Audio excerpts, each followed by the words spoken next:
नमस्कार, सर्वोदय टीवी में आपका स्वागत है। खबरों के इस दौर में आपके साथ मैं हूं दीपा सिंह। आई बुलेटिन की शुरुआत करते हैं कुछ खास खबरों के साथ।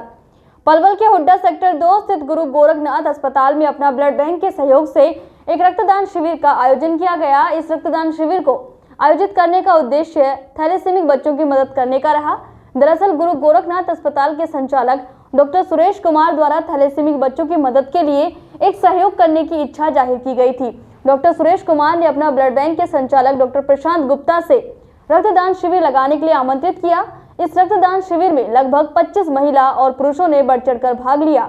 रक्तदान को लेकर लोगों ने फैली भ्रांति को लेकर डॉक्टर सुरेश कुमार ने जानकारी दी और रक्तदान के स्वास्थ्य लाभ की जानकारी डॉक्टर प्रशांत गुप्ता ने दी।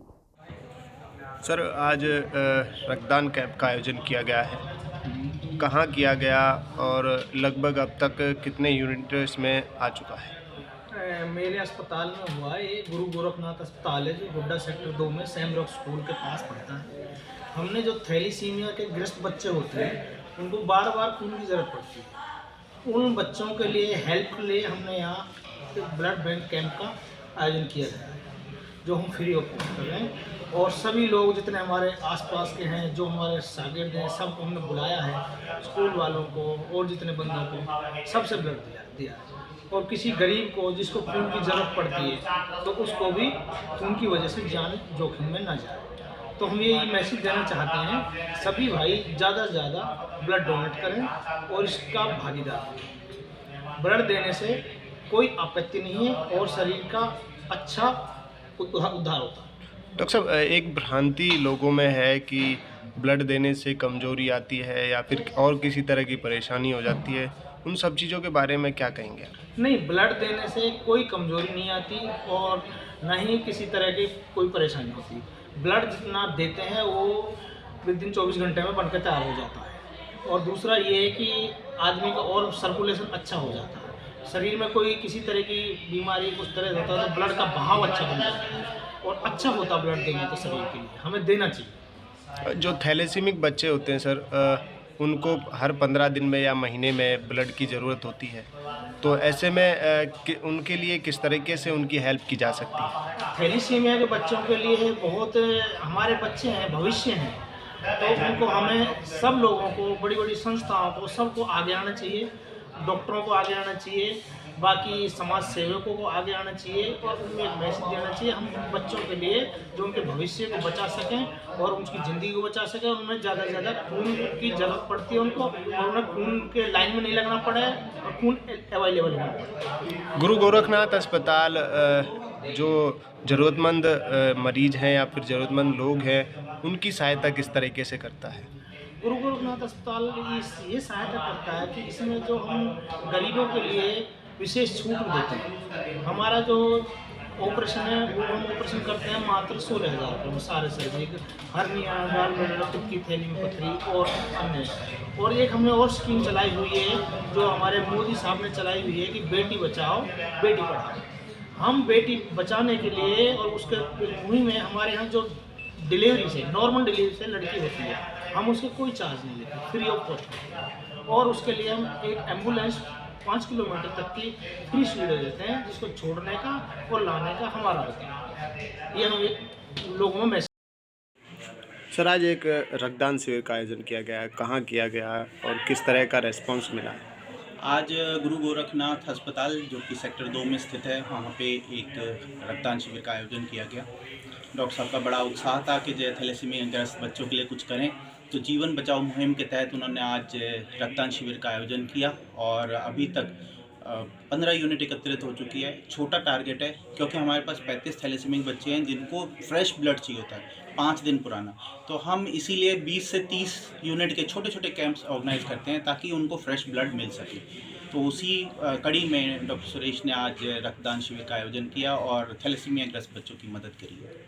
तो इस तरह थैलेसीमिक बच्चों की मदद के लिए और लोग भी सामने आ रहे हैं? हाँ, हम जीवन बचाओ मुहिम के तहत लोगों से अपील कर रहे हैं और बहुत ही अच्छा रिस्पॉन्स है आपके चैनल के माध्यम से भी और सारे अखबार वालों के माध्यम से भी, जो क्योंकि लोग बढ़ चढ़ कर के 20 से 30 यूनिट के छोटे कैंप में काफ़ी इंटरेस्टेड रहते हैं और हम चाहते हैं कि हफ्ते में 2 कैंप भी अगर हमारे लग जाते तो हमारे बच्चों की जान बच सकती है। और ये रक्त एकत्रित हो करके थैलेसीमिया ग्रस्त बच्चों को, गर्भवती महिलाओं को और एक्सीडेंट प्रोन जो पेशेंट्स हैं उनके पास जाता है। और हमारा कोई भी ब्लड एक्सपायर या कोई ख़राब नहीं होता। तो इसलिए जो है कई लोगों के अलग अलग तरीके की भ्रांतियाँ हैं, वो दूर करना भी ज़रूरी है। कोई भी व्यक्ति जो 18 साल की उम्र से ज़्यादा हो, 45 किलो से वज़न ज़्यादा हो, कोई दवाई गोली नहीं ले रहा हो और हीमोग्लोबिन 12.5 ग्राम से ज़्यादा हो, वो हर 3 महीने बाद रक्तदान कर सकता है। साल में 2 बार ज़रूर रक्तदान करें, एक अपने जन्मदिन पर, एक किसी पुण्यतिथि पर। ये अपना निर्णय लें। अगर हम यहाँ पलवल के लाखों लोगों में से 10,000 लोग भी ये निर्णय ले लेते हैं तो 20,000 यूनिट से मेरे को नहीं लगता कि हमें जो है बार बार जो है किसी तरीके की दिक्कत आएगी। मैं इस आपके चैनल के माध्यम से लोगों का धन्यवाद भी करना चाहता हूँ कि रोज़ मेरे पास एक दो फ़ोन ज़रूर आते हैं कि डॉक्टर साहब हम जो है थैलेसीमिया के लिए रक्तदान करना चाहते हैं, और वो यहाँ ब्लड बैंक में आकर के भी रक्तदान करें। मैं गुरु गोरखनाथ अस्पताल के संचालक की तौर पे बयान करना चाहता हूं कि हमारे लिए डॉक्टर प्रशांत जी हैं, जो इन्होंने एक मैसेज दिया था कि आप एक ब्लड कैंप का आयोजन करो।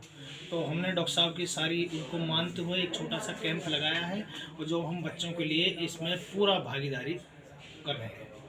थैलेसीमिक बच्चों के लिए किस तरह की मदद और की जा सकती है, किस तरह से लोगों से आप अपील करना चाहेंगे? थैलेसीमिया बच्चों के लिए हम ये अपील करना चाहते हैं, जो भी लोग समाज सेवी हों या डॉक्टर्स हों या इंजीनियर्स हों, जो आगे चल आके थैलेसीमिया बच्चों की जान को बचाने के लिए ज़्यादा से ज़्यादा ब्लड का डोनेट करें। पलवल में किसान यूनियन द्वारा रेल रोको आंदोलन के दौरान आज हजारों किसानों ने अटोहा फाटक पर पहुंचकर रेलवे ट्रैक जाम कर दिया। किसानों ने ट्रैक पर बैठकर सरकार से तीनों कृषि कानूनों को रद्द करने व एमएसपी पर लिखित कानून बनाने की मांग की। किसानों का कहना है कि वह सरकार से आर पार की लड़ाई लड़ने के लिए तैयार हैं। यह तो ट्रेलर है, पिक्चर तो अभी बाकी है। वहीं रेल रोको आंदोलन को लेकर पलवल से होडल तक रेलवे स्टेशनों पर सुरक्षा की दृष्टि से भारी पुलिस बल तैनात रहा। किसान नेता स्वामी श्रद्धानंद सरस्वती ने कहा कि केंद्र सरकार द्वारा लागू किए गए तीनों कृषि कानूनों के विरोध में देश भर का किसान पिछले लंबे समय से आंदोलन कर रहा है। उन्होंने कहा कि कृषि कानूनों के विरोध में किसानों ने पहले चक्का जाम किया, ट्रैक्टर परेड निकाली और अनशन भी किया, लेकिन सरकार ने किसानों की मांगों पर सहानुभूतिपूर्वक विचार नहीं किया, जिसके बाद किसानों ने मजबूर होकर रेल रोको आंदोलन तक सरकार को यह बताने का कार्य किया कि जब तक सरकार तीनों कृषि कानूनों को वापस नहीं लेगी तब तक किसानों का शांतिपूर्ण धरना प्रदर्शन जारी रहेगा। वहीं गांव गोपीखेड़ा निवासी किसान दलबीर सिंह ने कहा कि सरकार को तीनों कृषि कानूनों को वापस ले लेना चाहिए, क्योंकि कृषि कानून किसानों के हित में नहीं है। नए कृषि कानूनों में कॉन्ट्रैक्ट फार्मिंग से पूंजीवाद को बढ़ावा मिलेगा, असीमित भंडारण नीति से कंपनियों को फायदा होगा और काला बाजारी बढ़ेगी।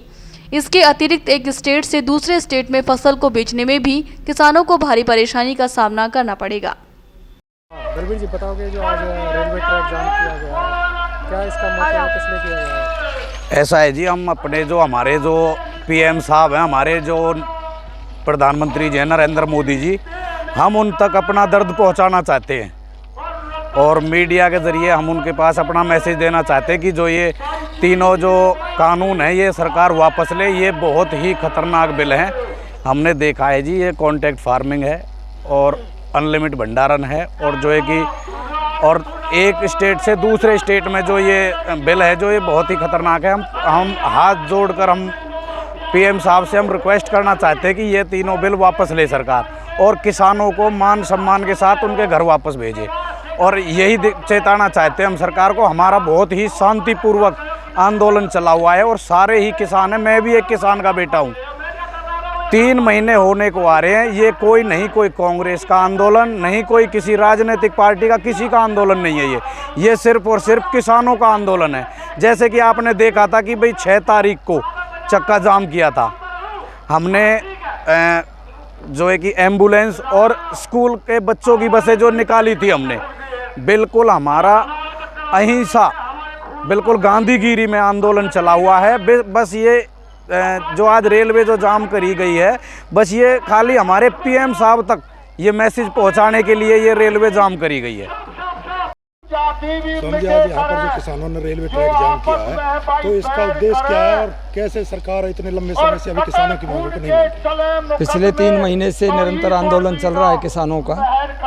कई चरणों में आंदोलन चला है, रास्ता भी रोके गए, दिल्ली में ट्रैक्टर परेड भी की गई और उसके अलावा धरना भी निरंतर चल रहे हैं, लोगों ने अनशन भी किया है। लेकिन सरकार ने आज तक किसानों की बातों पर सहानुभूतिपूर्वक विचार नहीं किया। उससे नाराज़ होकर के आज किसान सड़क उस पर आया है रेलवे ट्रैक पर, और रेलवे ट्रैक को इसलिए रोका गया है कि ये सरकार तक आवाज़ पहुँचे और किसानों की मांगों पर सरकार विचार करे सहानुभूतिपूर्वक, और उनको जो 3 काले कानून हैं उनको वापस ले और MSP की गारंटी सरकार दे। इसके लिए आज किसान रेलवे ट्रैक पर बैठा हुआ है। ये कितने घंटे के लिए रेलवे ट्रैक जाम किया? आज केवल प्रतीकात्मक है, 4 घंटे का ये किया गया है जाम।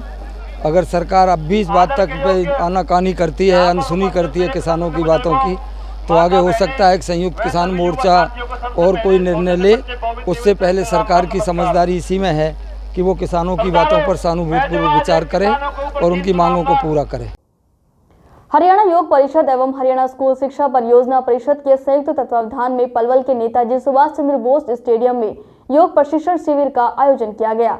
हरियाणा योग परिषद के नोडल अधिकारी एवं योगाचार्य डॉक्टर रामजीत सिंह ने बताया कि योग शिविर में हरियाणा शिक्षा विभाग के सभी शारीरिक शिक्षकों को योग का प्रशिक्षण दिया जा रहा है, ताकि स्कूलों में पढ़ने वाले विद्यार्थियों को योग से जोड़ा जाए। योग के माध्यम से विद्यार्थियों के स्वास्थ्य को उन्नत किया जाए। हरियाणा योग परिषद के नोडल अधिकारी व योगाचार्य डॉक्टर रामजीत सिंह ने बताया कि पलवल जिले में योग बढ़ावा देने के लिए खंडों के अनुसार शारीरिक शिक्षकों को योग सिखाया गया है, ताकि शिक्षक अपने स्कूलों में पढ़ने वाले बच्चों को योग सिखा सकें और जिले में योग की एक अच्छी टीम बन सके। उन्होंने बताया कि हरियाणा सरकार ने योग को अब खेल का दर्जा दे दिया है।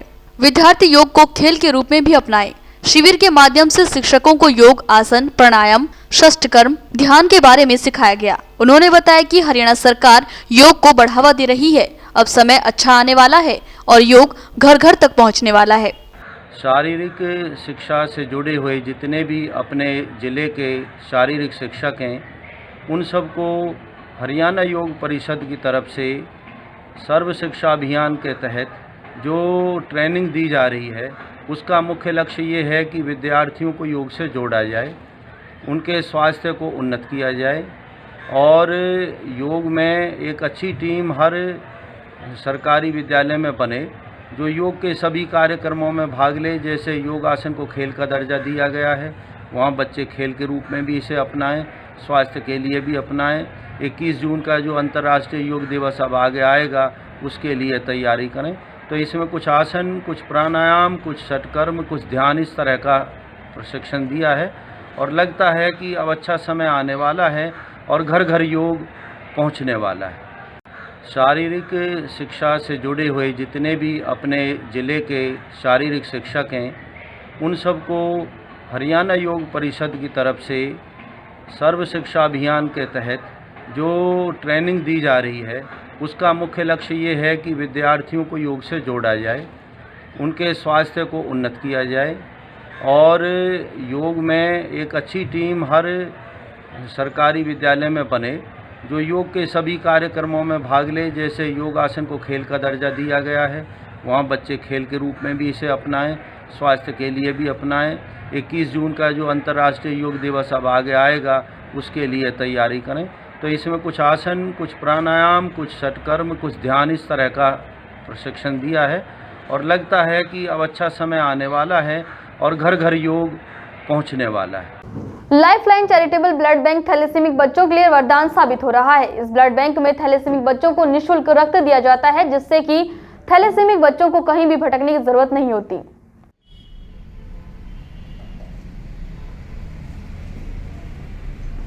ये लाइफलाइन चैरिटेबल ब्लड बैंक में है हम लोग और अभी बात करते हैं यस से।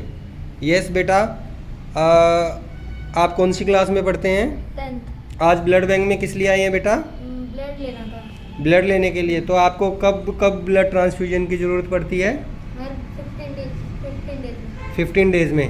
तो बेटा कहाँ से ब्लड लेते हैं आप? Charitable blood bank. Lifeline charitable blood bank से। कब से आप ब्लड ले रहे हैं?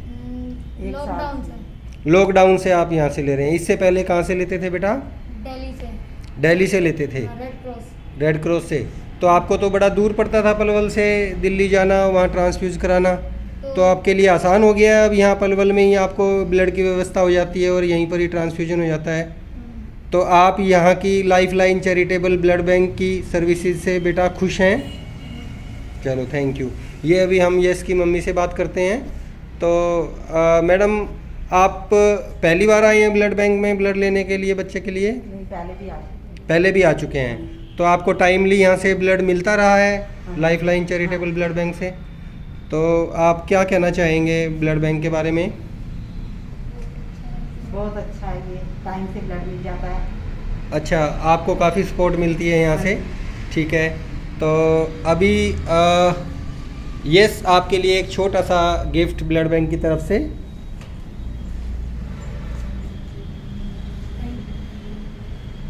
Thank you yes. आप इसमें दूध पियेंगे, ठीक है? और ये दूध नहीं पीते? नहीं बेटा, दूध पीना बहुत ज़रूरी होता है, आपकी हेल्थ बेटर बनेगी दूध पीने से, ठीक है? तो ठीक है मैडम, कभी भी लाइफलाइन चैरिटेबल ब्लड बैंक से किसी भी तरह का आपको सहयोग चाहिए तो 24 घंटे की सर्विस है, आप कभी भी आ सकते हैं। और आपके रेफरेंस में अगर कोई और भी थैलीसीमिया के पेशेंट्स अगर आपके कांटेक्ट में आते हैं तो आप उनको हमारे यहाँ पे रेफ़र कर सकते हैं, यहाँ के बारे में बता सकते हैं। थैलीसीमिया के बच्चों के लिए यहाँ पे 24 घंटे की सर्विस रहती है और उनको ब्लड दिया जाता है फ्री ऑफ कॉस्ट। ठीक है मैडम, धन्यवाद। नमस्कार।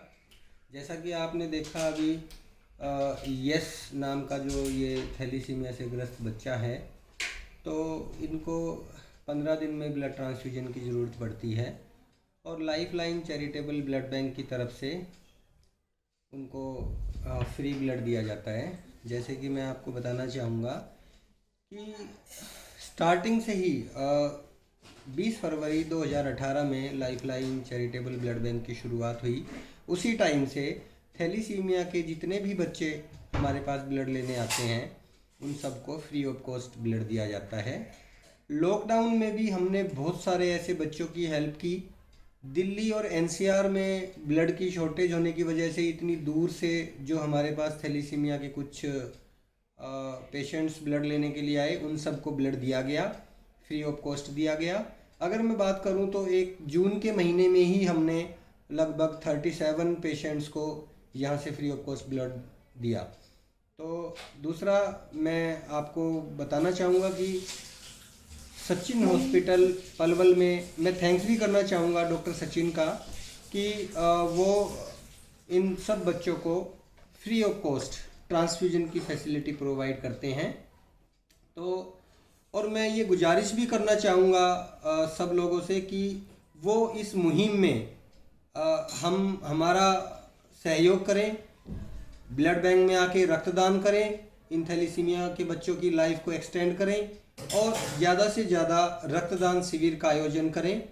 तो आप लाइफलाइन चैरिटेबल ब्लड बैंक में कॉल कर सकते हैं कोई भी रक्तदान शिविर लगवाने के लिए या ब्लड डोनेट करने के लिए। और आपके रेफरेंस में अगर कोई ऐसे बच्चे आते हैं, आपकी जानकारी में कोई ऐसे थैलीसीमिया से ग्रस्त बच्चे हैं जिनको ब्लड की ज़रूरत रहती है, तो आप हमारे पास रेफ़र कर सकते हैं। हम हर कोशिश करेंगे इन बच्चों को ब्लड प्रोवाइड करने की। तो धन्यवाद रवि जी आपने आज अपना कीमती टाइम दिया, तो धन्यवाद। हरियाणा के पूर्व मुख्यमंत्री भूपेंद्र सिंह हुड्डा ने प्रदेश की भाजपा सरकार पर निशाना साधते हुए कहा कि ऐसी सरकार खुद अपने वजन से गिर जाती है। हुड्डा आज फरीदाबाद में थे और उन्होंने किसानों की और महंगाई के मुद्दे पर सरकार को घेरा।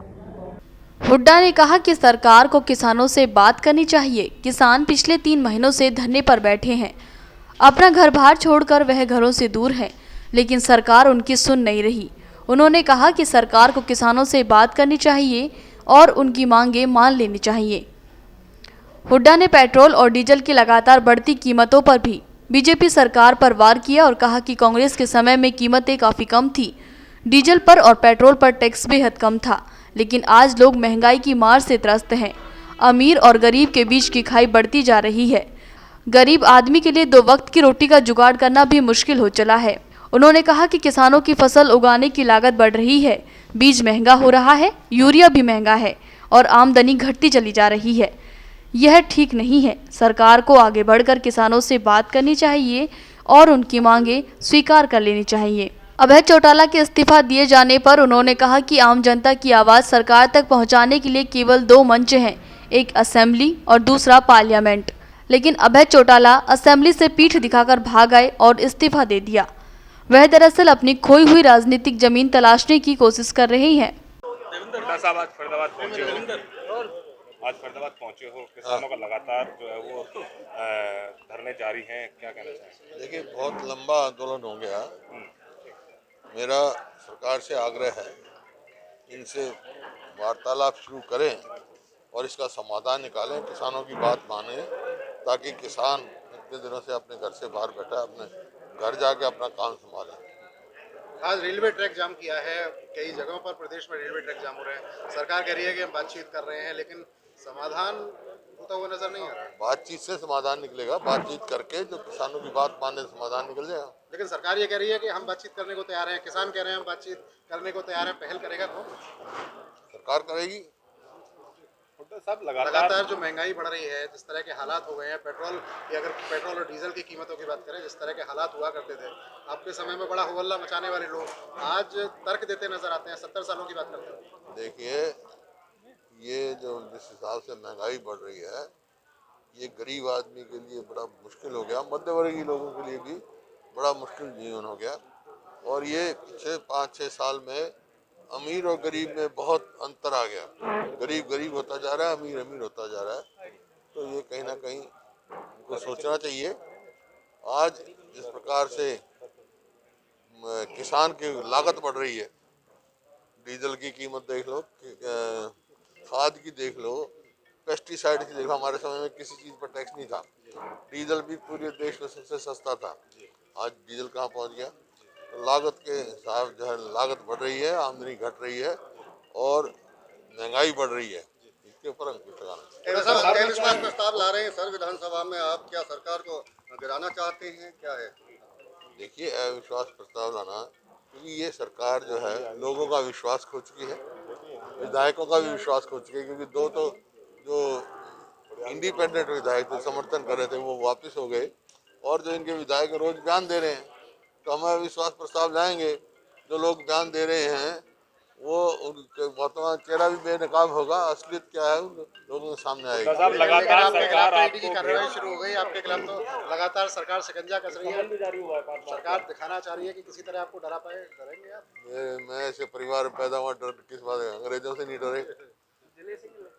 सरकार को क्या कहना चाहेंगे कि ये मान जाए या नहीं? इसमें क्या है, ठीक है, मेरे को न्यायपालिका पर पूरा विश्वास है और उसमें सच का सच, झूठ का झूठ आ जाएगा। इसमें क्या है? अभय सिंह चौटाला के इस्तीफा को आप कैसा मानते हैं? नई बात थोड़ा पहले अभय सिंह चौटाला ने जो इस्तीफा दिया किसानों के समर्थन में, आपकी नज़र में क्या सही है, गलत है? देखिए, लोगों ने चुन के भेजा विपक्ष में उनकी आवाज़ उठाने के लिए। कहाँ लड़ी जाएगी लोगों की? 2 ही जगह है प्रजातंत्र में, असेंबली है या पार्लियामेंट में है। तो वहाँ से कमर दिखा के भागना कोई अच्छी बात नहीं। जहाँ लोगों ने भेजा है वहाँ डट कर लोगों की लड़ाई लड़नी चाहिए। लेकिन वो तो कांग्रेस से इस्तीफा मांग रहे हैं कि आप भी इस्तीफा दें, सभी विधायक। वो कुछ भी कहें, सर किसी का वो जो अकेले विधायक हैं उनकी देख लिया, क्योंकि उनकी राजनीतिक धरती खू चुकी है, उसकी तलाश में ऐसी बात। वो तो कह रहे हैं हमारे खून में त्याग है, सबको मालूम है। क्या आप अभी इस बात पर अड़े हुए जेडीपी के जितने विधायक हैं वो सरकार से समर्थन वापस लें? दुष्यंत चौटाला कौन अड़ा हुआ है? आप मांग कर रहे हैं? नहीं, मैं तो नहीं कहा। मैंने तो ये कहा था पहले दिन जब सरकार बनी थी उस दिन कहा था वोट किसी की, समर्थन किसी को। वो मेरी बात साबित हो रही है। अभी सरकार गिरेगी या चलेगी? ऐसी सरकारें खुद अपने वजन में गिर जाएगा। अच्छा हुड्डा साहब, आप क्या देखते हैं कृषि जो कानून लेकर के विरोध चल रहा है, लगातार किसान कई महीने हो गए उन लोगों को बैठे हुए, लेकिन इसका कोई समाधान नहीं हो रहा है। इसका क्या लगता है? समाधान होना चाहिए ना, क्योंकि ये किसानों की मांग जायज है। फिलहाल इस बुलेटिन में मेरे साथ बस इतना ही। आपसे फिर होगी मुलाकात कुछ और खबरों के साथ। आप बने रहे सर्वोदय टीवी पर। नमस्कार। बामनीखेड़ा में बन रहे रेलवे फ्लाईओवर का कार्य कई सालों से बंधित पड़ा है। फ्लाईओवर से जुड़े हुए अन्य गांवों को परेशानियों का सामना भी करना पड़ता है, जैसे कि बामनीखेड़ा, सैलोटी, नांगल ब्राह्मण, दिगौट, पिंगोट, भूपगढ़, खाम्बी, लीकी, हसनपुर व अन्य गांवों को परेशानियों का सामना करना पड़ रहा है। जहां से पुल की एंट्री होती है, वहां हरियाणा सरकार ने एक अपना बोर्ड भी लगाया हुआ है, जिस पर लिखा हुआ है कि कार्य शुरू करने की तिथि 18 अप्रैल 2018 व कार्य समाप्त करने की तिथि 17 अक्टूबर 2019। अब आप खुद ही देख सकते हो कि कार्य कितना पेंडिंग हो चुका है। जी आपका? मनोज कुमार। कहाँ के निवासी हो आप? ये दीगोट से। तो आपको इस पुल से क्या परेशानी हो रही है जी? सर आने जाने में बहुत ज़्यादा प्रॉब्लम हो रही है और ये मीत रोजगार घूम कर आना पड़ता है और फिर किराए में भी जो हमें आने जाने में जो दिक्कत हो रही है वो सबसे ज़्यादा दिक्कत आने जाने की जॉब की। सरकार से क्या अपील करना चाहोगे इस पुल? सरकार से यही है कि भाई 2 साल हो गए धीरे धीरे पुल को चलते चलते, बाकी यही है कि भाई थोड़ा सा काम बचा, इसी भाई पब्लिक इतनी परेशान है कि बहुत ज़्यादा मीत रोल कर आना पड़ता है और रेंट उसमें किराया भी ज़्यादा चल रहा है और जॉब में लेट सेट जो हो जाते हैं उसमें सबसे ज़्यादा दिक्कत आती है। क्या नाम है बाबा आपका? बाबा का नाम सूरज भान है। तो सूरज भान जी कहाँ से हो आप? बामनी खेड़ा। जैसे रेलवे फ्लाईओवर काफ़ी दिनों से पेंडिंग पड़ा हुआ है इसका कार्य, तो इसके बारे में आप सरकार से क्या अपील करना चाहोगे? अपील तो ये करना चाहें कि जल्द से जल्द बनवाया जाए, क्योंकि ये पेंडिंग में गिरा हुआ है। ना तो इधर निकार बराब है, लेन पे कर जाएं, मरघट में जाएं तो लेन पे कर, मंदिरों पे जाएं तो लेन पे कर, हादसे तो होंगे ही होंगे। फिर तो शमशान के लिए आपके लिए सरकार ने कोई रास्ता छोड़ रखा है? नहीं छोड़ रखा। तो आप शमशान के दर से जाते हो यदि कोई इंसान मर जाता है तो? वो थोड़ी सी जगह वो आप जो इन्होंने दीवार लगा रखी है वहाँ पे रख के जब वहाँ रोकते हैं तो फिर वहाँ से वो अलग से उठाना पड़ता है। और क्या परेशानी हो रही है बाबा इस पुल के माध्यम से? पुल के माध्यम से तो बहुत है, आगे हमारी नालियाँ भी नहीं बन रही हैं, मार्केट ख़त्म है। आपका? मेरा नाम राम कुमार है जी। तो आप इस पुल की समस्या के बारे में आप क्या बता सकते हो? पूरी समस्या आज इस पुल की, नाज लाने में, पानी लाने में, शमशान घाट जाने में पूरे गांव को परेशानी है। क्या पूरे और फंसे गाँव को परेशानी हो रही है इससे। नाम है जी आपका? मेरा ओम प्रकाश। तो आपकी क्या समस्या है जी? हमारी इस पुल की वजह से सारी समस्याएं, जिम्मेदार को सारी समस्या, हमारी पढ़ाई लिखाई पे सारी समस्याएं। अगर पल्ली साइड से कोई भी गर्भवती महिला है तो उसको लाने में सारी समस्याएं, बच्चों को पढ़ाई की सारी समस्याएं।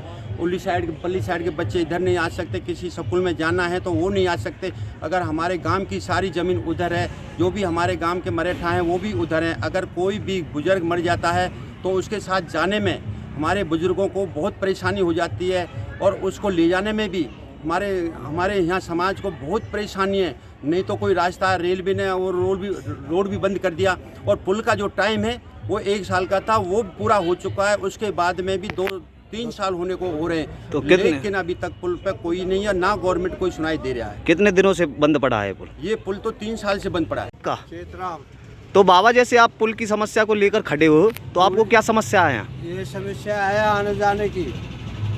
अगर पल्ली पार जाते हैं तो निकला नहीं जाता है। कोई आदमी गांव में एक्सपायर हो जाता है, उसे उठा के ले जाते हैं, बड़ी जबरदस्त उससे जाते हैं बड़ी मुश्किल से शमशान भूमि के लिए। और इस पुल वालों से कई बार कहा है मगर ये करते। आपका? तो कहाँ के निवासी हो? बामनी खेड़ा जी।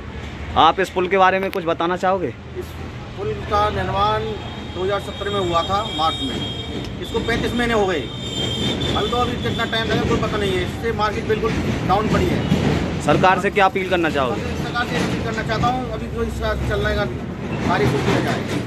आपका? मेरा नाम है जी इंदर। कहाँ के निवासी? को निवासी हूँ। तो इस पुल के बारे में आप क्या बताना चाहोगे? यूँ बताना चाहूँ कि इतने परेशान है, कोई भी आदमी परेशान हो, हमारे तो मार्केट ही आज के लगे है। और क्या समस्या है जी?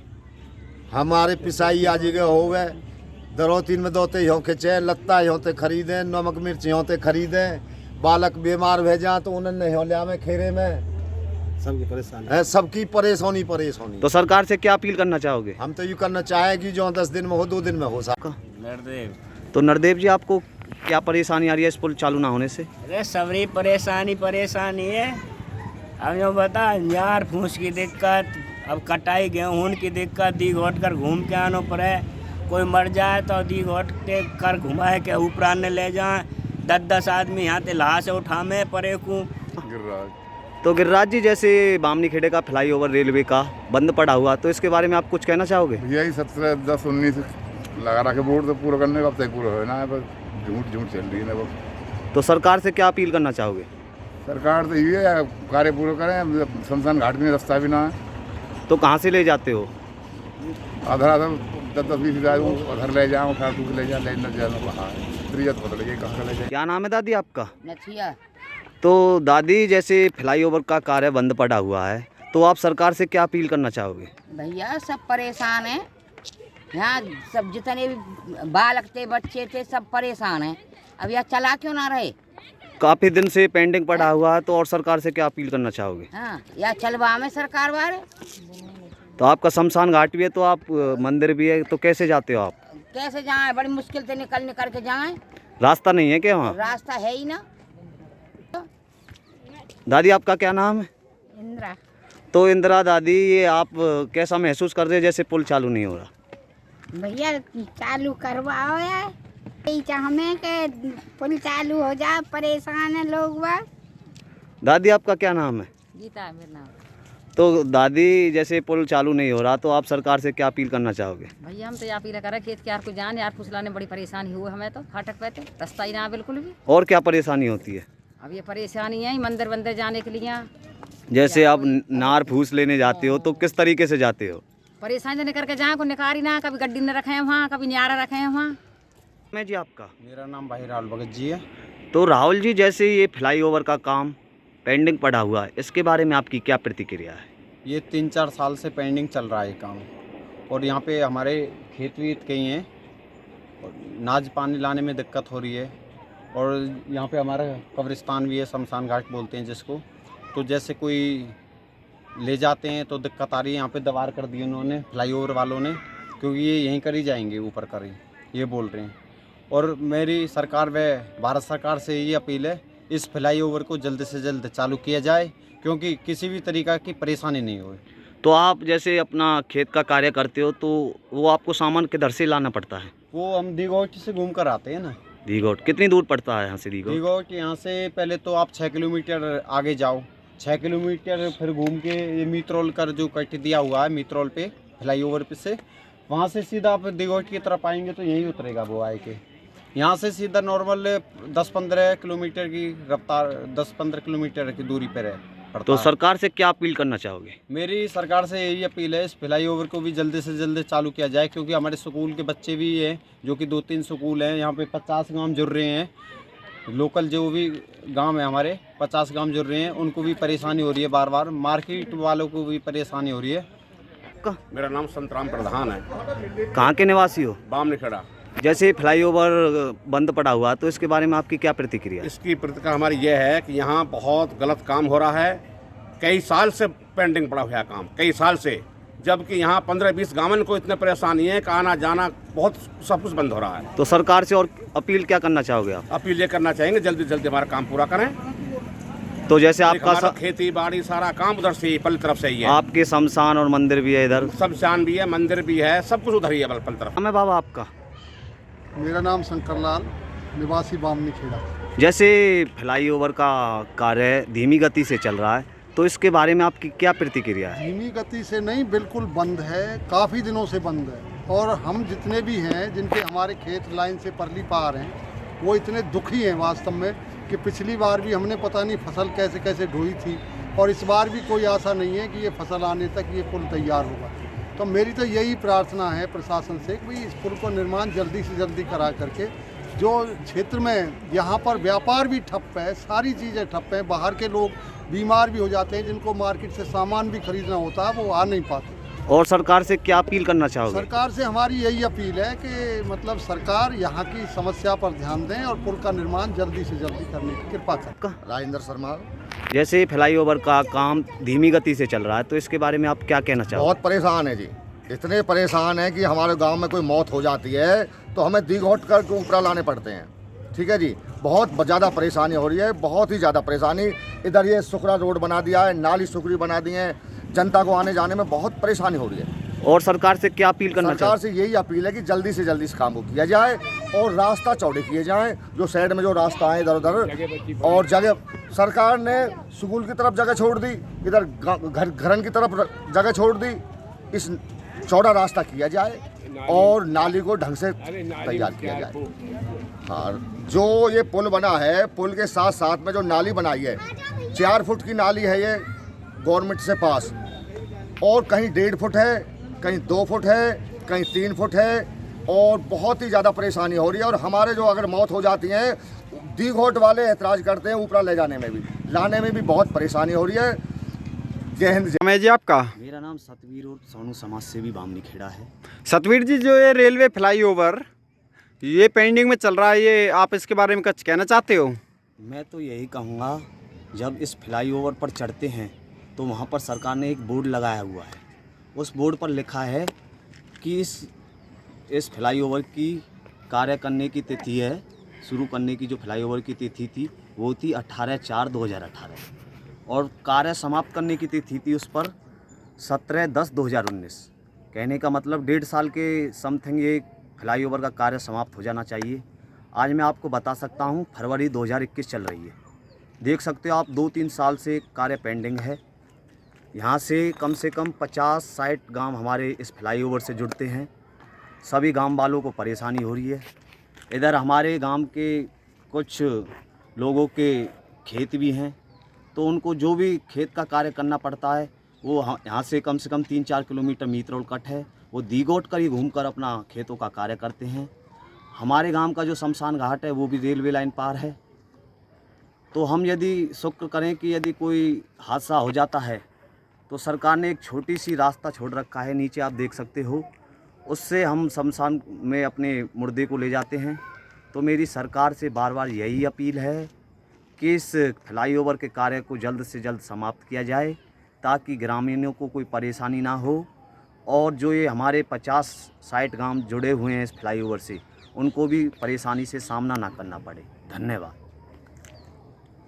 सतवीर जी, सरकार पे से आप कुछ कहना चाहते हो, कुछ अपील करना चाहते हो सरकार के लिए? सरकार से मैं यही अपील करना चाहता हूँ, NH-19 फ्लाईओवर पर हमारे गांव का भी कार्य काफ़ी दिनों से पेंडिंग था।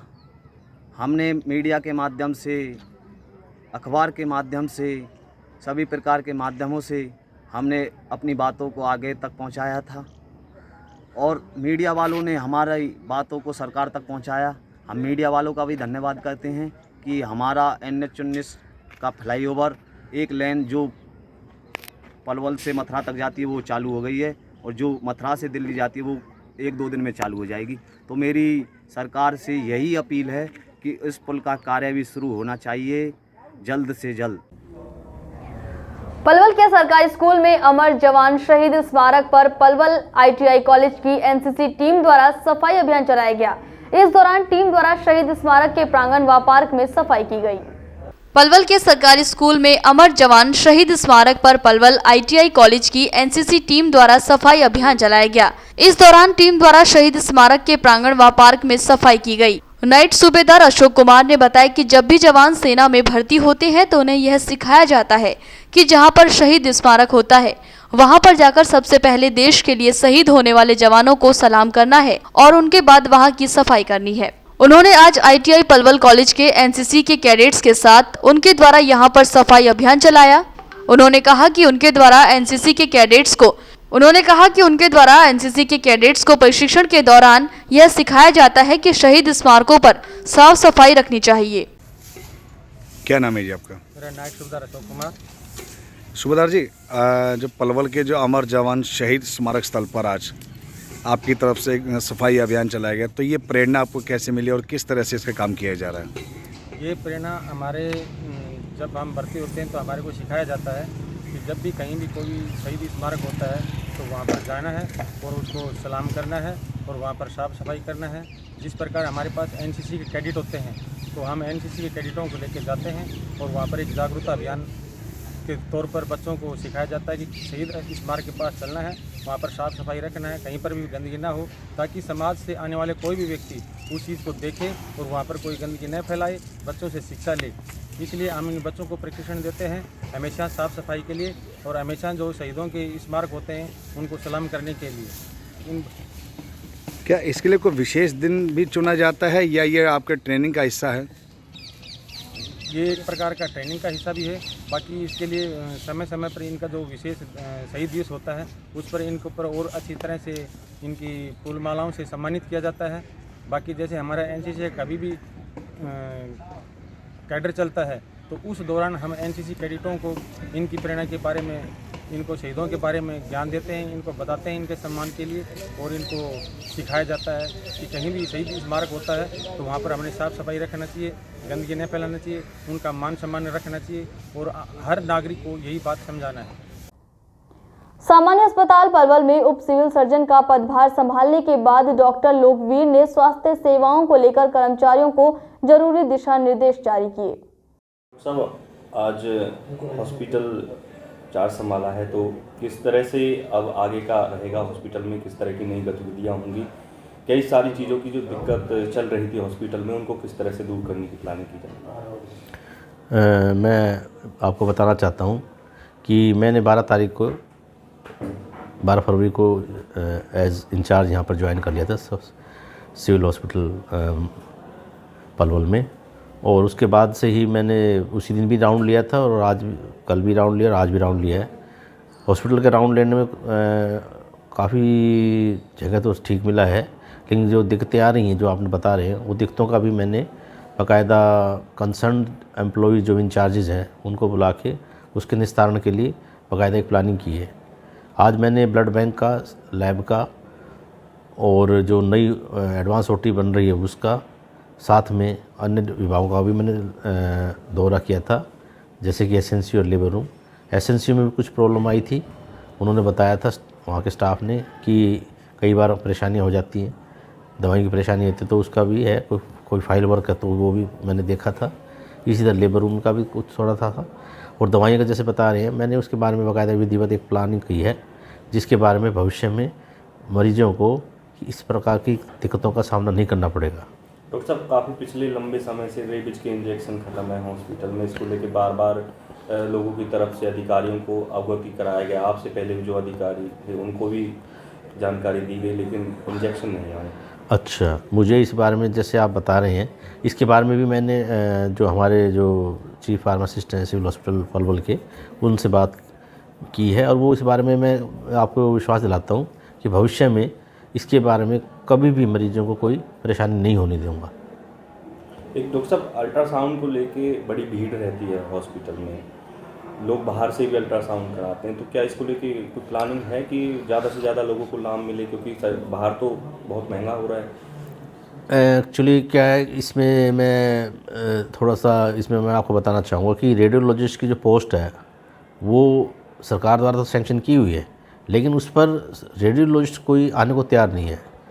अब उसके बारे में पहले भी सरकार द्वारा कुछ समय समय पर इंक्रीज़ भी की गई है सैलरी, लेकिन फिर भी उस सैलरी पे आने को तैयार नहीं है, तो उसका एक अल्टरनेट किया गया था सरकार द्वारा कि आप एम्पैनलमेंट कर लीजिए बाहर।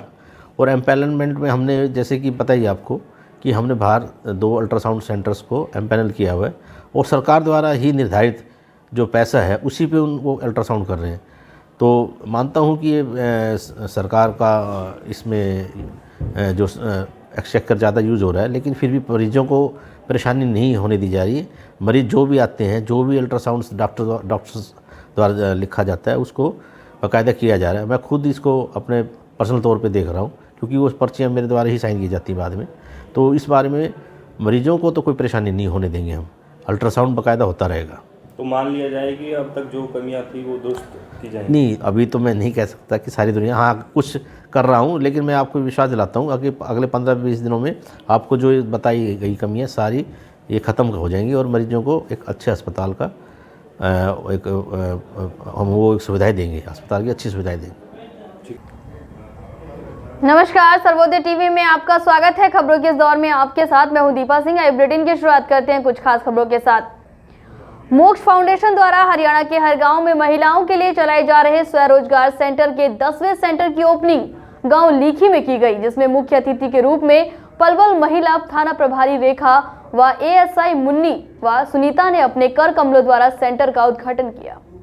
मोक्ष फाउंडेशन की हरियाणा स्टेट प्रेसिडेंट सुनीता सोरोत ने महिलाओं व बेटियों को आगे बढ़ने के लिए व घर में रोजगार उत्पन्न करने के बारे में, महिलाओं से संबंधित अन्य चीजों के बारे में महिलाओं को व बेटियों को रूबरू कराया। इसमें मोक्ष फाउंडेशन की पलवल जिला अध्यक्ष चित्रा शर्मा, मोक्स फाउंडेशन की फैशन डिजाइनिंग टीचर सुषमा व मोक्स फाउंडेशन के सोशल एक्टिविटीज संभाल रहे सतवीर उर्फ सोनू समाज सेवी मुख्य रूप से उपस्थित रहे। सेंटर की ओपनिंग के इस कार्यक्रम में गांव लीखी से सतीश, हेमंत, लोकेश व अन्य सामाजिक बुजुर्ग व अन्य महिलाओं और बेटियों ने और गांव के सभी युवा व बुजुर्ग साथियों ने कार्यक्रम में भाग लिया और लीखी गांव के सभी लोगों ने कार्यक्रम को सफल बनाने में मोक्स फाउंडेशन का साथ दिया। आने पर स्मिता जी का और सभी हमारे गांव के बड़े बूढ़े बुजुर्ग हैं, उनको नमस्कार करती हूँ। मेरा ये एक भी जो ये मैम है स्मिता जी, इसने जो ये फाउंडेशन का काम चलाया हुआ है, ये बहुत ही अच्छा काम चला हुआ है, क्योंकि हमारी जो महिलाएं हैं वो पहले हर काम में पीछे रहती थी, लेकिन आज का जो समाज है वो आगे बढ़ने का समाज है और महिलाएं कहीं भी मतलब आदमियों से पीछे नहीं है। दूसरी बात ये है कि हमें कोई भी कुछ काम ऐसे हो तो भाई कंपनियों में भी जा रही हैं, कुछ गवर्नमेंट की जॉब कर रही हैं, लेकिन आज का महंगाई का दौर भी इतना हो रहा है कि एक की कमाई से मतलब घर में पूरा भी नहीं पड़ रहा। तो हमें दोनों ही मियाँ बीवी अगर हम कुछ घर का काम करें, कुछ बाहर का करें, तो उससे हमें घर का खर्चा चलाने में भी आसानी होती है। दूसरी बात यह है कि कभी जो हमारी लड़कियां हैं उनको हमें हर हुनर सिखाना चाहिए, क्योंकि अगर हम अपने लायक हैं तो एक तो किसी का असर तो नहीं रहती भाई, आगे पता नहीं हमारे जीवन में कोई कैसी परेशानी आ जाए, तो हमें उसी परेशानी का सामना, अगर हमें हमारे अंदर हुनर है, हम पढ़े लिखे हैं, हम कोई काम जानते हैं, कोई सीखते हैं, तो हमें किसी की उसमें ज़रूरत नहीं होती। दूसरी बात यह है कि भाई जो महिलाएं हैं उनको आगे बढ़ना चाहिए और कभी किसी भी काम में हमें पीछे नहीं रहना चाहिए, चाहे वो कोई भी काम हो। सिलाई करना और ये सिलाई करना, पार्लर, ये तो ऐसी अच्छी चीज़ है कि हम घर से हमें बाहर भी नहीं जाना पड़ता और हम घर बैठे बैठे अपना काम भी कर लेते हैं, अपना परिवार भी संभाल लेती हैं औरतें, और इसमें अपना घर का जो खर्चा है वो भी निकाल लेती हैं, और इसमें कोई ज़्यादा खर्चा भी हमें जुटाने की ज़रूरत नहीं होती। दूसरी बात ये है कि भाई महिलाओं को कभी भी किसी चीज़ में पीछे नहीं रहना चाहिए, और आपको अपने जो अधिकार हैं, जो हमारे कानूनी अधिकार हैं, उनके बारे में भी आपको पता होना चाहिए। आपने देखा होगा कि पहले महिला थाने अलग से नहीं थे, लेकिन सरकार ने हमारी महिलाओं की सुविधाओं को देखते हुए कि कई बार ऐसा होता है कि भाई जो हमारे अंदर की परेशानियां होती हैं हम आदमियों से नहीं शेयर कर सकते, लेकिन अगर महिला को किसी भी तरह की परेशानी है तो हमसे तो के लिए भी, अगर आपको कभी भी किसी भी चीज़ की हमारी सहायता है तो आप कभी भी थाने में आ सकते हो, या जो भी आपको पता होना चाहिए भाई हमारे कई नंबर ऐसे दिए हुए हैं, भाई आपको थाने में भी जाने की ज़रूरत नहीं है। अगर आपको किसी भी तरह की परेशानी है तो आप घर बैठे भी कॉल कर सकते हैं और आपको पुलिस की भी सुविधा उसमें लिखेगी। तो मैं तो यही कहूँगी भाई, अगर ये फाउंडेशन का जो काम चला हुआ है आप अपने दिमाग से अच्छी तरह से इसको बिठाएं और सीखें, और अपनी बेटियों को मतलब अच्छा बनाएं, पढ़ाई के लिखाई के उसमें भी सभी चीज़ में भाई बच्चों को हर तरह की हमें समझाना चाहिए। दूसरी बात यह है कि भाई जो माँ होती है उसको पता होता है भाई हमारे बच्चे किस दौर में गुजर रहे हैं, क्योंकि जो जेंट्स हैं उनको नहीं पता होता, वो सुबह जाते हैं शाम को आते हैं, लेकिन माएँ अपनी बच्चियों का हर तरह से ध्यान रखें, कहीं बाहर जाने आने पे भी उनका ध्यान रखें, भाई हमारे बच्चा इतनी देर से कहाँ है, घर से कब का गई है, कब है, क्या है, कौन आदमी हमारे घर में कैसी प्रवृत्ति का हमारे घर में एंट्री है। तो एक तो दूसरी बात है कि भाई आप ये न सोचें भाई बाहर का ही आदमी कोई हमारे घर में गलत व्यवहार कर सकता है। कई बार हमारे घर में रिश्तेदार जाने पहचाने वो भी आते जाते रहते हैं और हमारे पेरेंट्स सोचते हैं भाई घर की बात है, लेकिन वो घर में कई बार होता है कि हमारे बच्चियों के साथ भी गलत हरकत उसमें हो जाती है। तो मैं तो ये कहूँगी भी हर तरीक़ा से बच्चियों का ध्यान रखें और अपनी बच्चियों को पढ़ाएं और पूरी जिम्मेदारी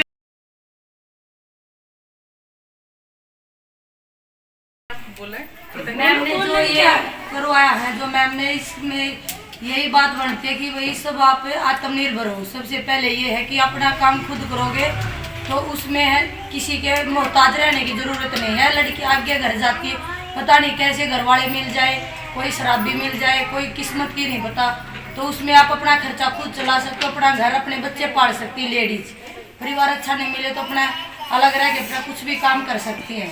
इसलिए मैं तो ये कहूँगी कि आप जो मैम सिखा रही है अच्छे से ध्यान से सीखो और अपना काम करो। अपना एक्सपीरियंस मैम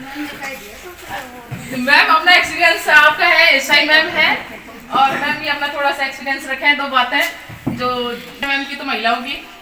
सबसे पहले तो सुनीता मैम का धन्यवाद और गाँव से आए का भी धन्यवाद और मेरी बहनों जो यहाँ बैठी हैं इनका भी और बच्चे भी। और ये ठीक चला रखा है मैडम ने जो आपका ये फाउंडेशन वाला काम है, इसमें ठीक है कि आप किसी पे आश्रित ना रहो और आप अपना काम अपना रोजगार ठीक से किसी पे डिपेंड ना रहे, अपना सारा काम खुद करोगे और किसी से पैसे मांगने की आवश्यकता नहीं होती। जैसे परिवार में खर्चा नहीं चल पाता तो पैसे को लेकर भी थोड़ी बहुत बातों को लेकर बातें बढ़ती है, उसमें भी ठीक है। और मैम ने सारी बातें बताई। हमारी कभी हेल्प की जरूरत हो तो हमारा टोल फ्री नंबर है, उस पर भी आप बता सकते हो। जैसे कि हमें किसी के पास नहीं है बच्चे के पास तो नोट कर ले चाहिए और हमारी हेल्प की आवश्यकता है। पढ़ो खेलो और जीतो कार्यक्रम के तहत शिक्षा के क्षेत्र में एक अनोखी पहल करने के लिए आयोजक समाज सेवी रोहित कौशिक के साथ सर्वोदय टीवी टीम द्वारा सभी स्कूलों में एक प्रतियोगिता परीक्षा आयोजित की जा रही है। इसी कड़ी में पलवल के सीनियर सेकेंडरी स्कूल मिंडकोला के अंदर पहले चरण में कोचिंग क्लास के लगभग 100 बच्चों की परीक्षा ली गई। सर क्या नाम है आपका? कपिल देशवाल। सर आज ये टेस्ट हुआ है आपके यहाँ पे स्कूल में, तो किस उपलक्ष्य में टेस्ट रखवाया है? सर हमारा जो ये टेस्ट रखा है ये पढ़ो खेलो और जीतो प्रतियोगिता जो सर्वोदय जो न्यूज़ चैनल है उसके द्वारा ये प्रतियोगिता रखी गई है। उस प्रतियोगिता के अंतर्गत हमने ये टेस्ट ऑर्गेनाइज किया है अपने 9th क्लास के स्टूडेंट्स के लिए। सर कितने की क्वांटिटी रही बच्चों की? हमारे यहाँ सर लगभग 110 बच्चों ने इस प्रतियोगिता में हिस्सा लिया। साथ में अध्यापक भी थे?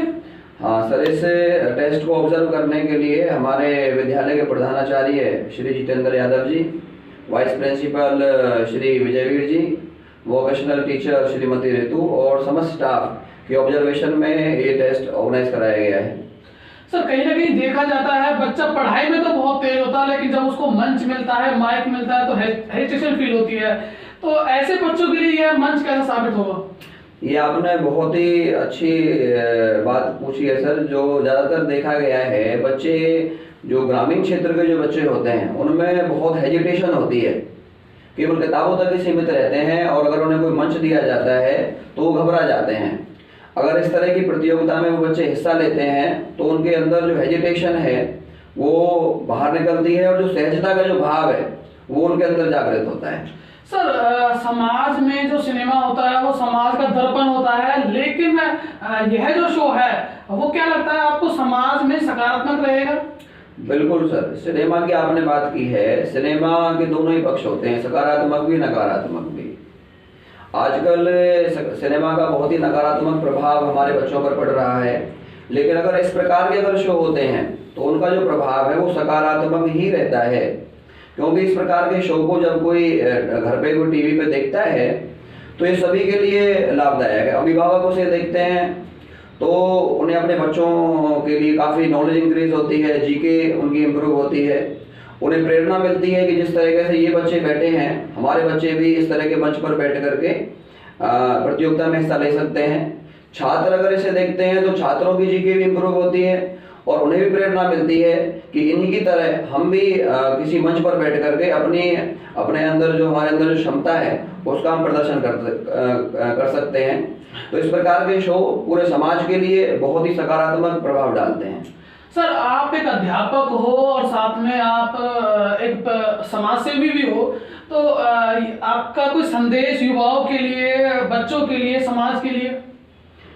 सर एज अ टीचर मेरा पूरे समाज के लिए, छात्रों के लिए, सभी के लिए संदेश है कि शिक्षा ही एक ऐसा माध्यम है जो हमें जीवन में बहुत आगे ले जा सकती है, लेकिन शिक्षा के साथ एक अच्छी शिक्षा का होना बहुत अनिवार्य है। हम केवल अपने छात्रों को केवल किताबों से ना जोड़ें, उनके अंदर अच्छे मानवीय मूल्यों का विकास करें, उनके अंदर सहजता का भाव विकसित करें और सबसे बड़ी बात है उन्हें अपने समाज, अपने देश, अपनी संस्कृति से जोड़ करके रखें। यदि हमारे बच्चे हमारे इतिहास के, हमारे संस्कृति के महापुरुषों के बारे में अगर जानेंगे, उनकी जीवनियाँ पढ़ेंगे तो ये 100% बात है उनके अंदर अच्छे मानवीय मूल्यों का विकास होगा और वह पूरे परिवार का, पूरे समाज का, पूरे देश का नाम रोशन करेंगे, उसका नेतृत्व करेंगे। और जिस तरीके से पहले हमारा जो देश विश्व गुरु था, ऐसे ही भविष्य में हमारा देश पूरे विश्व का नेतृत्व करेगा और विश्व गुरु बनेगा। तो मेरा यही संदेश है कि छात्रों में शिक्षा के साथ साथ अच्छे मानवीय मूल्यों का विकास किया। NH-19 स्थित गांव अटोहा के समीप तेज रफ्तार कार की टक्कर से बाइक सवार बिजली कर्मचारी की मौत हो गई। सदर थाना पुलिस ने मामले में शिकायत के आधार पर कार के अज्ञात वाहन चालक के खिलाफ मामला दर्ज कर लिया है। हाँ राजेश जी बताओगे, एक बिजली कर्मचारी की मौत हुई है, किस वजह से हुई है, क्या कारण? ये बिजली का कर्मचारी हमारे फरीदाबाद में कार्यरत है और फरीदाबाद से अपनी ड्यूटी देने के बाद अपने घर जा रहा था। तो बहरौला गांव है, बहरौला के पुल पर पीछे से गाड़ी ने टक्कर मारी और इसके जो पेट में जो आंतड़ी हैं और फ्रैक्चर पैर में आया और वहाँ वो सांस ले रहा था। सांस लेने के बाद एम्बुलेंस को इतला करी वहाँ के लोकल आदमियों ने। जब लोकल आदमी एम्बुलेंस पहुँच गई तो हॉस्पिटल में आके उसका थोड़ा बहुत उपचार किया और यहाँ उसके बाद मृत्यु हो गई। किस पद पे था ये बिजली विभाग में? ये बिजली बोर्ड में आउटसोर्स पे जो ALM लगे हुए हैं ठेके के कर्मचारी में कार्यरत था। हाँ राजेश जी बताओगे, एक बिजली कर्मचारी की मौत हुई है, किस वजह से हुई है, क्या कारण?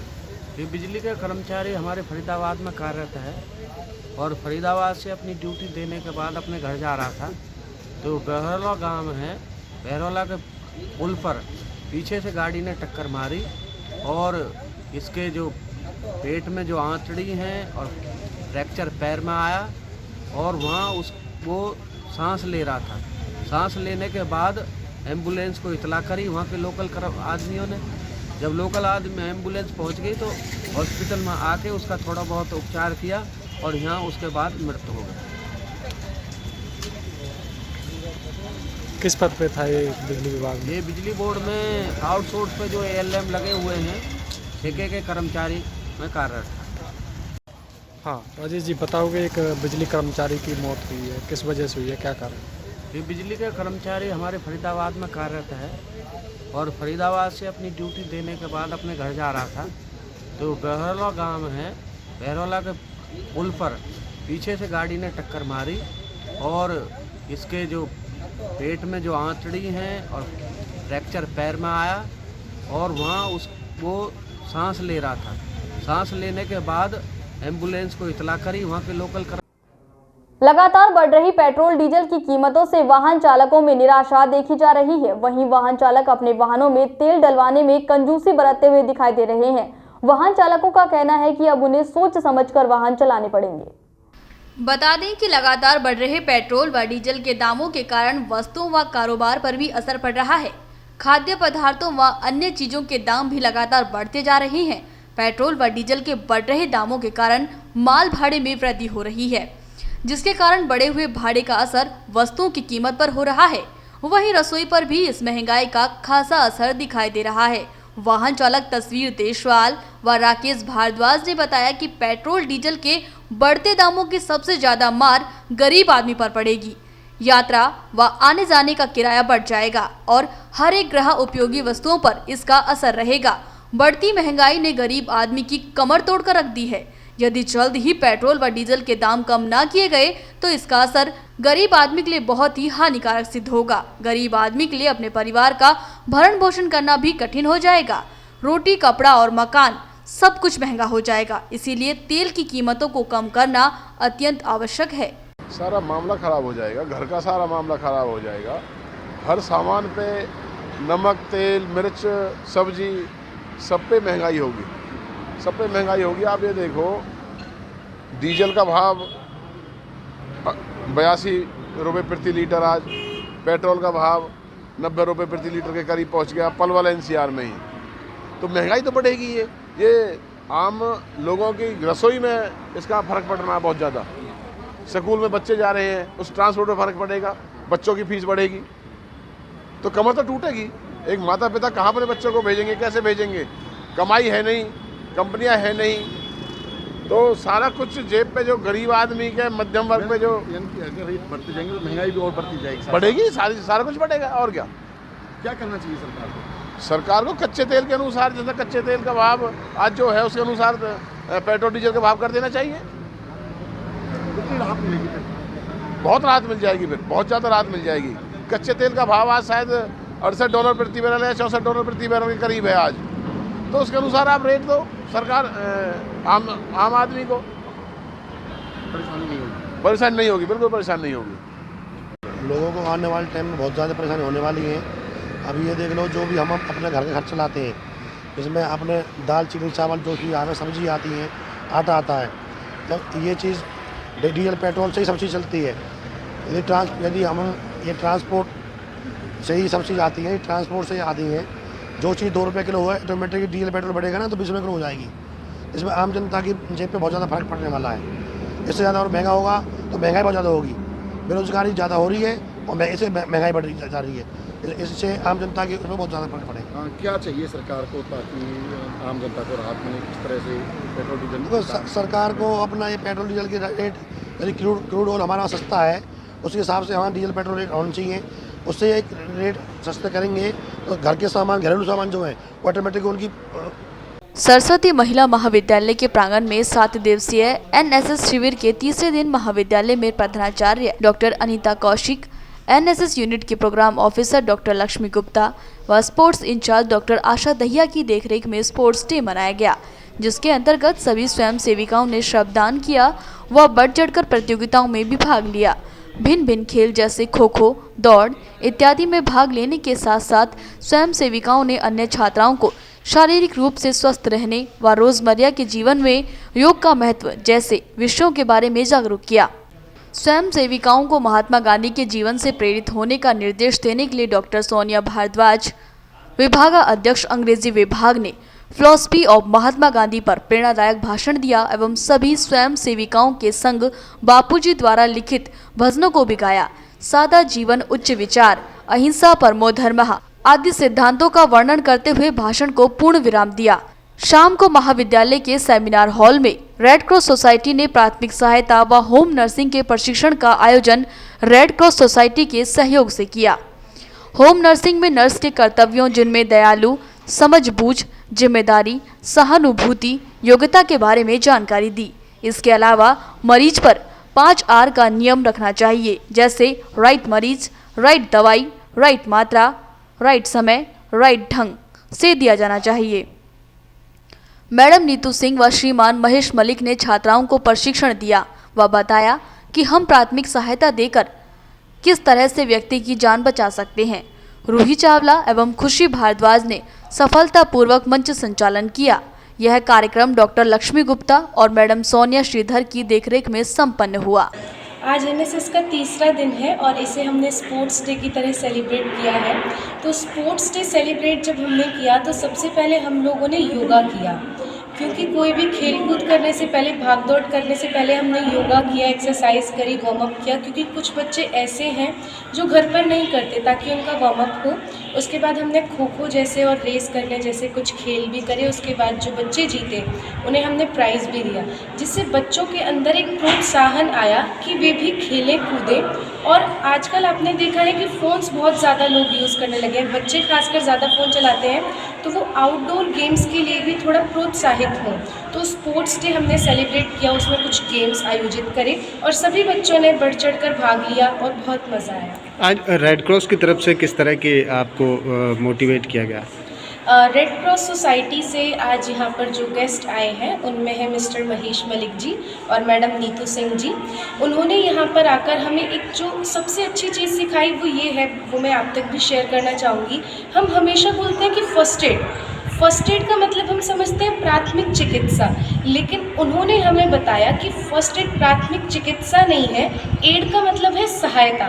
तो फर्स्ट एड जो होता है, फर्स्ट एडर, वो प्राथमिक सहायक होता है। प्राथमिक चिकित्सा कौन करता है? डॉक्टर करता है। तो उन्होंने बहुत सारी ऐसी चीज़ें सिखाई कि मान लीजिए कोई कैजुअलिटी है, कहीं पर कोई हादसा हो जाता है, डॉक्टर पास में नहीं है, तो हम कैसे उस पेशेंट की हेल्प कर सकते हैं। तो बहुत सारी ऐसी चीज़ें सिखाई और साथ ही साथ एक जागरूकता हमें दी कि जैसे कि जो पुलिस का कंट्रोल रूम का नंबर है उसे हम ध्यान रखें। जैसे हम जानते हैं कि एम्बुलेंस के लिए हमारा नंबर है 108, लेकिन इमरजेंसी में हमें चाहिए हो तो उसके लिए हमें यूज़ करना है 1033। इसी तरीके से बहुत सारी बातें उन्होंने हमारे साथ। आज किस तरह का प्रोग्राम ऑर्गेनाइज किया गया था? ये हमारे सरस्वती महिला महाविद्यालय में 7 दिवसीय राष्ट्रीय सेवा योजना का कैंप लगाया जा रहा है, जिसमें आज बच्चे डिस्ट्रिक्ट लेवल से मिस्टर महेश मलिक जी आए हैं और मैडम मिस्टर सिंह आए हैं, जो बच्चों को NSS के माध्यम से फर्स्ट एड की भी शिक्षा दे रहे हैं कि बच्चों को कोई व्यक्ति डूब जाता है या कोई हैंग कर लेता है तो उस व्यक्ति को कैसे बचाया जाना चाहिए, जो कि जीवन में सभी के लिए बहुत आवश्यक है। जो कि ये फर्स्ट एड भी एक ऐसा टॉपिक है जो सबको ही आना चाहिए, सबको पता होना चाहिए कि इमरजेंसी में हमें कैसे कोई स्टेप लेना है, कैसे किसी के जीवन की रक्षा की जा सकती है।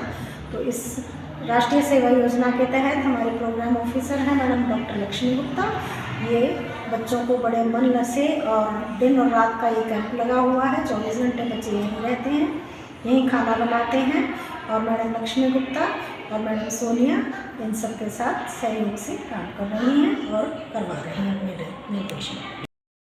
मलिक साहब, आज रेड क्रॉस की तरफ से यहाँ एक मोटिवेशन और फर्स्ट एड को लेकर एक कैंप का आयोजन किया गया, किस तरह का कैंप रहा, क्या क्या आप लोगों ने उन्हें बताया? ये जो 7 दिवसीय NSS शिविर चला हुआ है, जिसकी जो 18 तारीख को इसका उद्घाटन हुआ था और 24 तारीख तक रहेगा।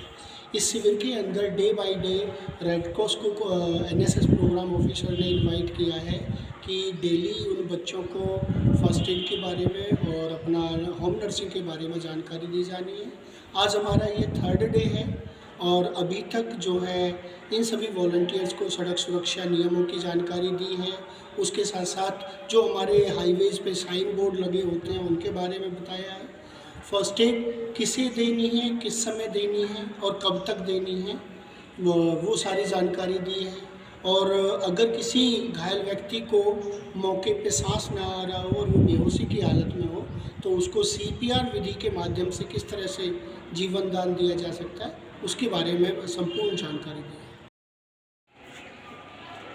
मैम, किस तरह का कार्यक्रम आयोजित किया गया आज? हमारे कॉलेज में 7 दिवसीय दिन और रात कैंप का आयोजन किया जा रहा है। आज इसका 3रा दिवस है और हमारे इस जो कैंप का थीम है, उद्देश्य है, वो है healthy youth for healthy India. कि हमारे अगर देश के जो युवक हैं, क्योंकि भारत एक यंग इंडिया के नाम से जाना जाता है, अगर हमारे देश के जो युवा हैं वो हेल्दी होंगे तो हमारा देश ज़्यादा उन्नति करेगा। आज इस 3रे दिवस की जो शुरुआत है हमने सरस्वती वंदना से की। इसके बाद हमारे बच्चों ने ग्राउंड में जा कर के श्रमदान किया और स्पोर्ट्स एक्टिविटीज़ की। इसके बाद philosophy on Mahatma Gandhi ji, philosophy of Mahatma Gandhi ji, उसके ऊपर हमने एक लेक्चर डिलीवर कराया और बच्चों ने एक बहुत ही सुंदर भजन गाया, साबरमती के संत तूने कर दिया कमाल। इसके पश्चात बच्चों ने खुद खाना बनाया और सभी जो हमारे वॉलंटियर्स हैं उन्होंने बहुत ही प्यार से खाना बनाकर सबको पहले खिलाया और फिर खुद भी खाया। और इस 3रे दिवस के शाम का जो समय है उसमें हमने एक ट्रेनिंग कैंप लगाया जिसका है first aid and home nursing training, और इसको हमने रेड क्रॉस सोसाइटी पलवल के माध्यम से लगाया गया है। और आज के हमारे जो ट्रेनर्स हैं, फर्स्ट एड के ट्रेनर हैं मिस्टर महेश मलिक और होम नर्सिंग के जो ट्रेनर हैं वो है मैडम नीतू सिंह। और शाम को 5 बजे के बाद हमारे बच्चे अन्य गतिविधियों में भाग लेंगे और रात को इसी शिविर में वो रुकते हैं, खुद वो सारे। हरियाणा बटालियन एनसीसी गुड़गांव की ओर से कर्नल अजय अग्रवाल के नेतृत्व में सूबेदार राजेश कुमार, नायब सूबेदार अशोक कुमार, हवलदार हवा सिंह, सरजीत और सिकंदर ने सैन्य प्रशिक्षण के साथ साथ युवाओं में एकता और अनुशासन के साथ साथ रहने व अच्छे नागरिक बनने और देश सेवा के लिए तत्पर रहने का पाठ पढ़ाया। मेजर केशव देव शर्मा और lieutenant Uday Singh associate NCC officer ने व्यक्तित्व विकास, प्राथमिक उपचार और सड़क सुरक्षा विषय पर कैडेट्स को जागरूक किया। प्रोफेसर प्रवीण कुमार वर्मा, एसएस सैनी और श्रीमती प्रतिभा सिंगला ने शिविर में पधार कर न केवल कैडेट्स का मनोबल बढ़ाया अपितु आवश्यकता पड़ने पर समाज सेवा और देश सेवा के लिए तैयार रहने का संदेश दिया। कॉलेज के प्राचार्य डॉक्टर जी.के. सप्रा ने विद्यालय प्रांगण में शिविर लगाने और सफलता के लिए सभी के प्रति आभार व्यक्त और धन्यवाद ज्ञापन दिया। हाँ जी, ये हमारा 5 हरियाणा बटालियन एनसीसी गुरुग्राम की तरफ से ये एसडी कॉलेज में एक 3 दिवसीय और एक 5 दिवसीय एनुअल ट्रेनिंग कैंप आयोजित किया गया है। इसमें आज ये 15 तारीख से स्टार्ट होकर और आज जो 20 सर्टिफिकेट एग्ज़ाम के लिए जो 3 दिवसीय कैंप आयोजित किया गया था उसका आज समापन है।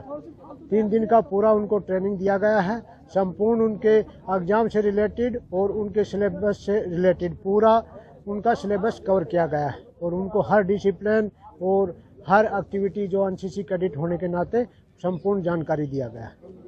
और आज एक जागरूकता रैली भी निकाली है, क्या विषय थे इसके? हाँ, जो जागरूकता रैली निकाली है वो एक ये जो एनसीसी कैडेट होने के नाते मतलब देश की जनता के सामने एक आईना बनकर एक हमने इनको मतलब समाज में एक ऐसा दर्शाया गया है कि एक स्वच्छता अभियान है, एक प्लास्टिक का उपयोग पर बैन होना चाहिए क्योंकि इस प्लास्टिक का उपयोग करने से वातावरण दूषित होता है। तो उसके खिलाफ जनता को हमने एक मतलब वो दिया है कि इसका इस्तेमाल बंद करें और ये मतलब वृक्षारोपण इनका जो भी है मतलब एक अच्छाई पेश की है। एनसीसी कैडेट होने के नाते हमारी जनता को जागरूक किया और जो 5 दिवसीय कैंप है उसका अभी नेक्स्ट 2 दिन और चलेगा, उसके बाद समापन होगा।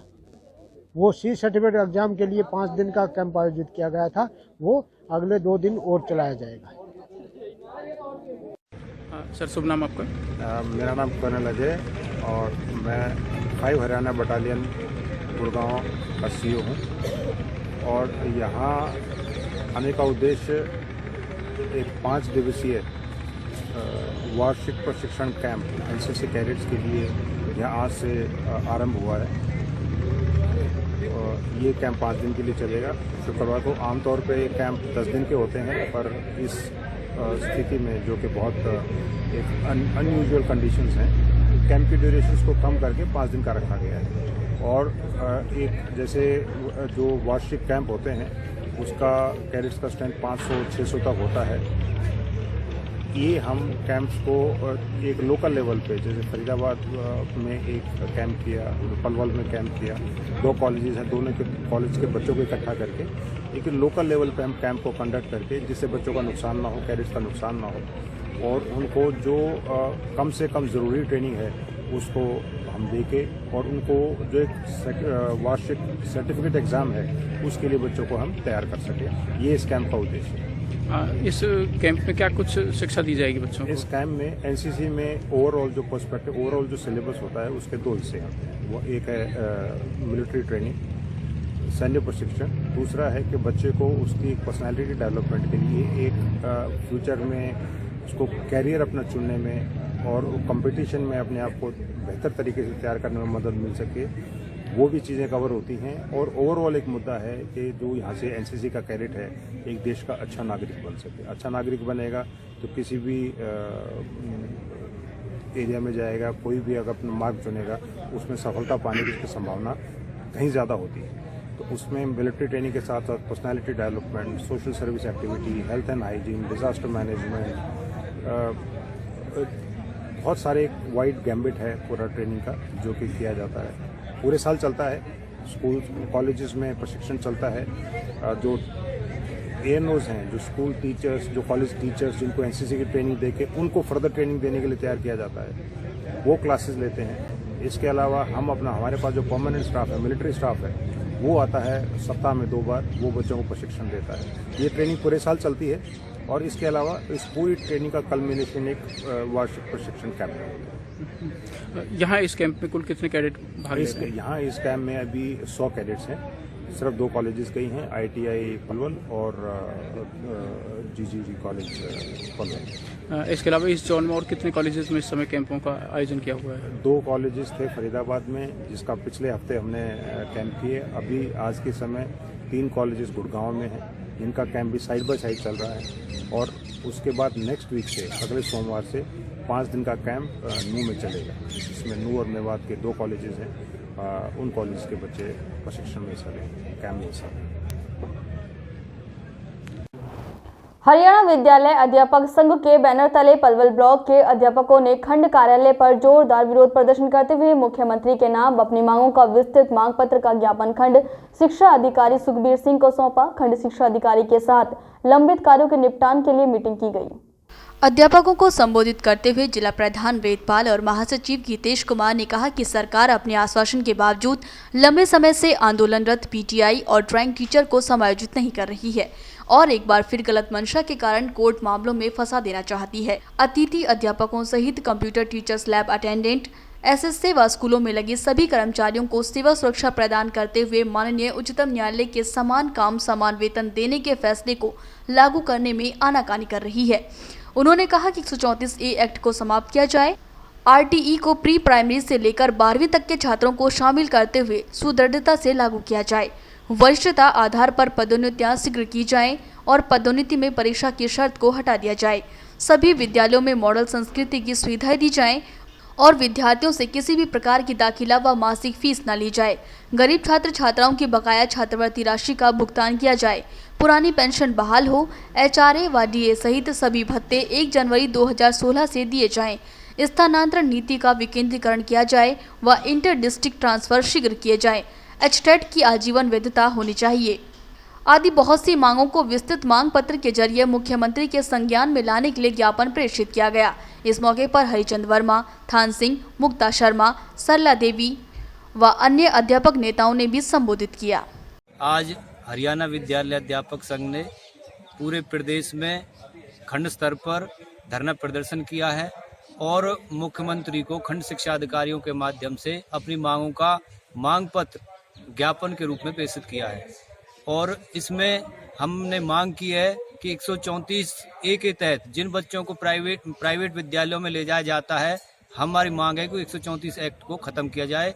आरटीई जो लागू किया सरकार ने, उसको पहली से प्री प्राइमरी से लेकर 12वीं तक लागू किया जाए और हमारी मांग है कि पुरानी पेंशन बहाल की जाए और जो पीटीआई अध्यापक जो कई महीनों से जो आंदोलनरत हैं उनको जल्द से जल्द समायोजित किया जाए। ड्राइंग टीचरों को समायोजित किया जाए और जो ग्रुप डी के कर्मचारी जो निकाले हैं उनको समायोजित किया जाए। हमारी इस तरह से बहुत लंबी मांग पत्र हमने मुख्यमंत्री जी को सौंपा है और अगर हमारी मांगें नहीं मानी गई और मुख्यमंत्री जी हमारी मांग पर विचार नहीं करते हैं तो आगे चलकर हम इसको आंदोलन को लंबा करेंगे। हरियाणा विद्यालय अध्यापक संघ द्वारा